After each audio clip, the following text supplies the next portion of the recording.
Ayan, good morning mga kapogi. Diba? Ngayon ay pag-usapan naman natin ang tungkol sa puno ng kawayan. Diba? Ang kawayan ba ay puno o ang kawayan ba ay isang uri ng damo? Diba? May ganun pala. Okay. Alam natin na ang kawayan ay isang malaking bagay at isang malaking tulong sa mga farmers yan. At sa ilang mga mahihirap na kapwa natin na nagpapatayo ng kanilang mga magagandang tahanan. Ayan, di ba? Kahit na kubo ang aking tahanan, di ba? Yan yung magandang kanta na laging kinakanta ng aking mahal na lola sa akin. Kahit na kubo. At syempre, hindi ka makakapagpatayo ng kubo kung hindi kumpleto ang iyong mga materyales with kawayan. Okay, di ba? Ang kawayan, marami tayong variety ng kawayan dito sa Pilipinas. Oo, nakikita natin yan. May kulay green, may kulay yellow, at may kulay medyo orange ang kanyang kulay. Merong payat, meron ding mataba, at merong mas mataba, at meron ding bako-bako. Ayan, di ba? Nakakita ako nung medyo maumbok-umbok siya. Umbok-umbukan siya mula sa kanyang puno hanggang sa paliit ng paliit ay maumbok. Okay, di ba? At hindi rin lingid sa ating kaalaman na ang kawayan ay nagbibigay din sa atin ng pagkain. Okay. Sino sa inyo ang kumakain ng masarap na adobong labong? Ano? Sino sa inyo ang kumakain ng masarap na binagoongang labong sa saluyot? Saluyot. O, diba? Nilalagyan natin siya ng inihaw, bagoong, saluyot, at syempre ang ating bamboo shoot. Okay. Alam nyo ba na talagang kinakasabikan ang araw ng tag-ulan dahil sa araw ng tag-ulan ay dyan nag-uusbungan ang ating mga murang kawayan o ang ating ginagawang labong. O, diba? Talaga naman. Kaya mahalaga sa atin ang kawayan na yan. Maliban doon ay ang kawayan ay nagbibigay sa atin ng malinis na hangin. Opo, dahil ang kawayan ay natural na naglilinis ng ating hangin. Ayan, kung may problema ka sa hangin, taniman mo ang buong paligid mo ng hangin, ng kawayan at siguradong ang paligid mo ay lalamig na parang mayroong aircon. O, diba? Ito ay natural way para mapalamig natin ang temperature sa ating paligid. Okay, ang pagtatanim ng bamboo. O, diba? Kaya mga kapatid, okay, mainam na magtanim tayo ng mga kawayan sa ating backyard sapagkat ito ay malaking tulong sa atin para magkaroon tayo ng malamig na paligid. Lalo na sa bandang hapon at bandang morning, talaga naman din mararamdaman mo yung lamig na para kang naka-aircon.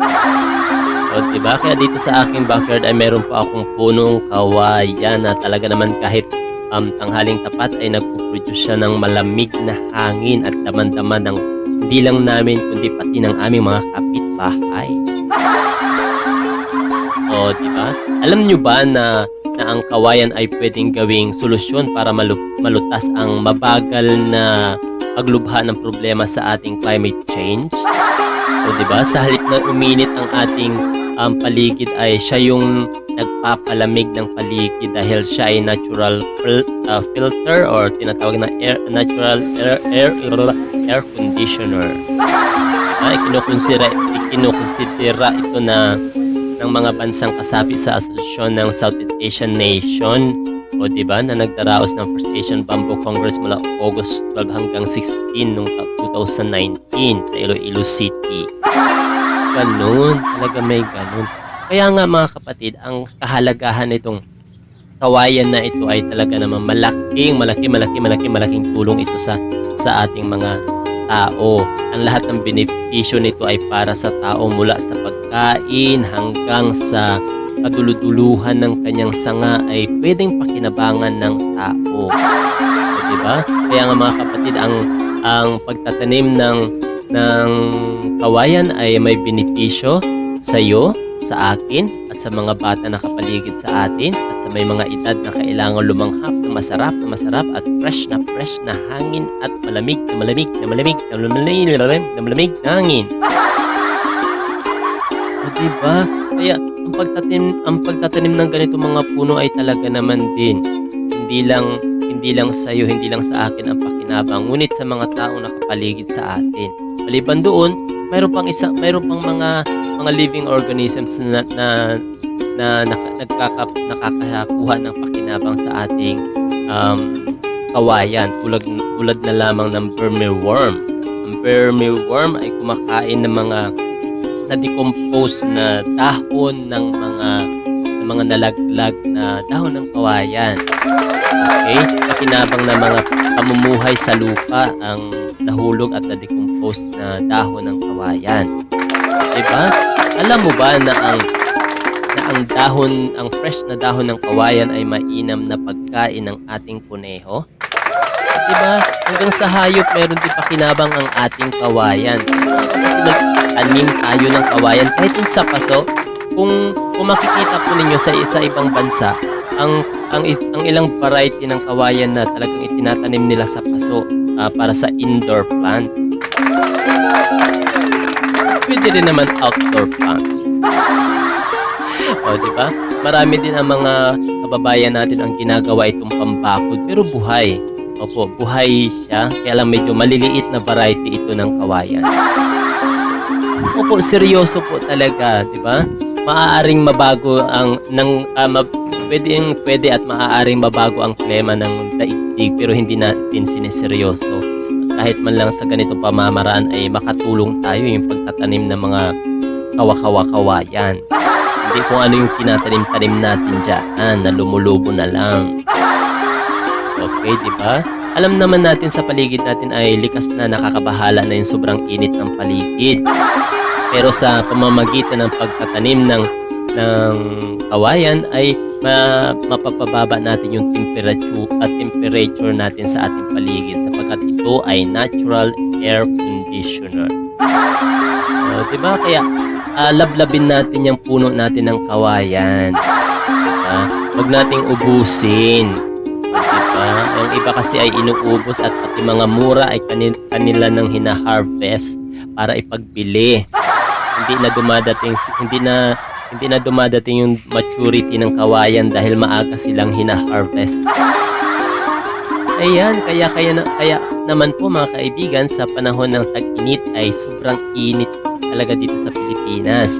Kaya ang solusyon, magtanim po tayo ng maraming kawayan sa ating paligid para lumamig ang ating paligid at maging komportable po tayong lahat.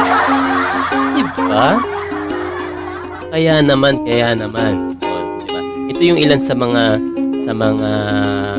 gusto ko na itinatanim sapagkat ramdam ko yung effect nitong kawayan na ito sa aking family. Kung saan ka man sisilong-silong, hirap ka kung saan ka lulusot susukot pagdating ng tag-init dahil wala man lang masilungan malalaking puno dahil inubos na nilang pinutol. Kaya naman ideal itong kawayan na ito para ating silungan. Diba? Talaga naman din ang sarap mag-picnic sa silong ng kawayanan. O, diba? Kaya mga kapatid, huwag po natin panghinayangan yung maliit na space para magtanim tayo ng kawayan. Okay, diba? Okay, isa-isahin natin ang mga benepisyo na pwedeng ibigay sa atin ng kawayan. Okay, ang kawayan ay nagbibigay sa atin ng lamig sa tuwing tag-init. Okay, ang kawayan ay nagsisilbing pananggalang natin sa lakas ng hangin tuwing may bagyo. Okay, at ang kawayan ay nagbibigay sa atin ng pagkain. Okay, at ang kawayan ay nagbibigay sa mga hayop din ng pagkain. At ang kawayan ay nagbibigay ng sustansya sa lupa upang maging mataba ito. O, di ba?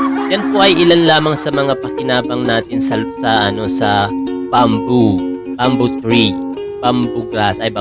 Tama, bamboo grass. Dahil siya ay isang variety ng damo. Okay? At ang bamboo ay nakakapagpalamig ng paligid na kung saan nakakatulong tayo sa pagbaba ng temperature ng paligid. Kapag nagtanim tayo ng maraming kawayan ay mababawasan ang pag-init ng ating mundo. Ayan, so kaya sa madaling salita, para sa ikagiginhawa ng ating buhay, magtanim ng bamboo sa ating bahay. Parang rhyme na. Magtanim ka ng bamboo para ang bahay mo ay mabuo. Okay, I'm your kusinerong labiterong pogi, Kuya Lex. Sana'y mayroon po tayong bagong natutunan. Ako po ang inyong Kuya Lex. Bye-bye. Huwag niyo pong kalimutang i-subscribe at kalimbangin ang ating channel. Thank you very much, guys.